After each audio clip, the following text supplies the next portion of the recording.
Magulang ay kailangan sa mga batang manonood.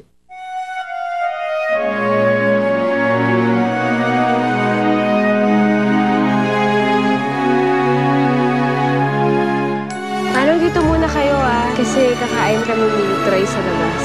Mayor, maraming salamat. Wala yun. Huwag mo na akong tawagin, Mayor. Henry na lang. Ikinagagala ko kayong makilala, Henry. Ako si Ellen. Dumating na po yung tauhan ni Mr. Carlos Samonte. May bibigay daw siya sa inyo. Kakilala niyo si Carlos Samonte. Yes, he's a family friend. Kilala mo rin pala sila. Naririnig ko lang na isa sila sa mayaman dito sa lugar ninyo. Nakita ko yung tisay, ma'am. Asan siya? Andito siya kanina, ma'am. Baka umalis si Sir Troy. Nakita niya ba kami? Posibleng hindi ho, eh. Nakita kita dun sa office ni Mayor kanina. Ikaw ba yung tauhan daw ni Carlos Samonte? Opo, ako nga ho. Paano naging magkaibigan si Mayor at si Carlos? Yung envelope na inabot mo dun sa sekretarya ni Mayor, pera ang laman nun, no? Alam mo bang masamang tao nga? Walang yayang ako mo. Pero siguro, no? Mga pala, na pala kayo nung boyfriend mo. Si Troy, ako magkakagusto sa isang buhay. Iniisip ba niya na honey ka niya? Dami nangyari sa akin ngayong araw na to. Merong babae, sinampal niya ako dun sa opisina ni Mayor. Bakit nagalit siya sa tatay mo? Ang dami na talagang weird na tao ngayon, no? May isang babae na lumapit sa akin, tapos ang sabi niya, siya daw ang tunay kong mami. Ano daw pangalan? Ellen? Fred!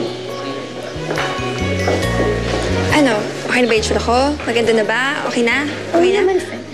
You look stunning and gorgeous and beautiful. Sige na, go! Sige, sandali lang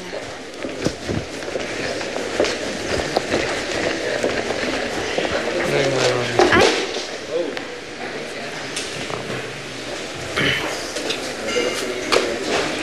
Thank you, How are you? Okay naman. Kamusta pala si Elise? Kasi kanina she wasn't feeling well eh. Ganun ba? Hindi ko kasi alam eh. Hindi ko kasi siya nakasama. Well then, nice seeing you, Marla.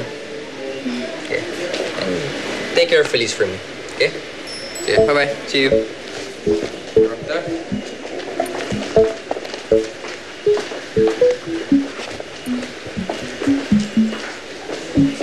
Friend, sa susunod, try mo kaya itapon yung bag mo naman, no? Try mo lang. Ellen? Gusto ko nga ba narinig yung pangalan mo? Pero teka sandali.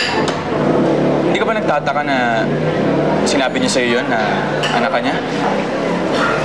Hindi ko na iniisip yun. Siguro, nababaliw lang talaga siya. O isa siya sa mga taong gustong gamitin yung daddy ko. Saka, wala naman akong duda sa mama ko eh. Kahit na... Kahit na ano? Wala yun. Huwag mo na intindihin yun. Tsaka, kailangan ko na rin kasing umalis eh. Baka hinahanap na ako ng mama ko. Meron ba? Saan ka ba nakatira? Bakit mo tinatanong? Wala lang. Bakit masama ba? Sa San Diego Village. Yung may malaking gate na malapit sa gate. Sa unang kanto, malapit na kami. San Diego Village.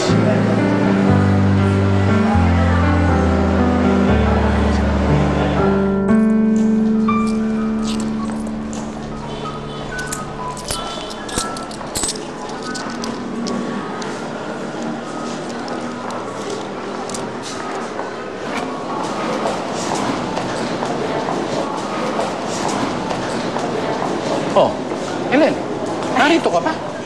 Ang akala ko, kanina ka pa umalis. Nagpapahangin lang ako sandali.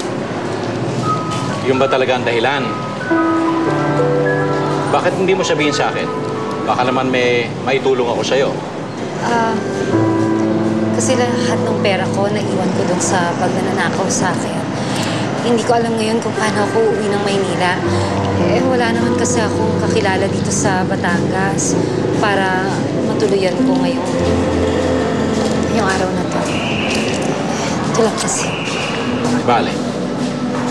Sumama ka sa akin.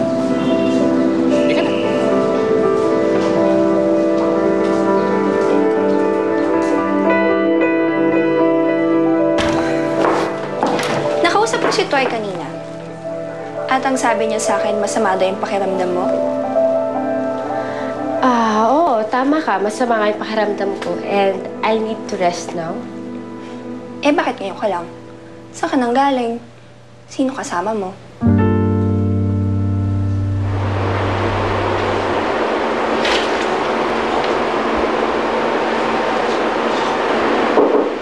Sir. Oh. Kumusta lakad mo? May mayo. Ayos naman ho, sir. Wala naman naging problema.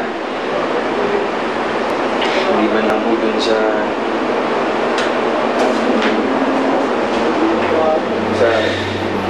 Meron ko kasi na isang babae, sir.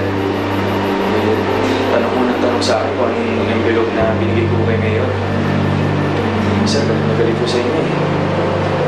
Mukha bang reporter? Reporter po? Bakit naman kung may magagalit sa inyo yung reporter? Alam mo na, pwede ka. Galit kay Mayor. At tayo damay. Pinauwi ka na.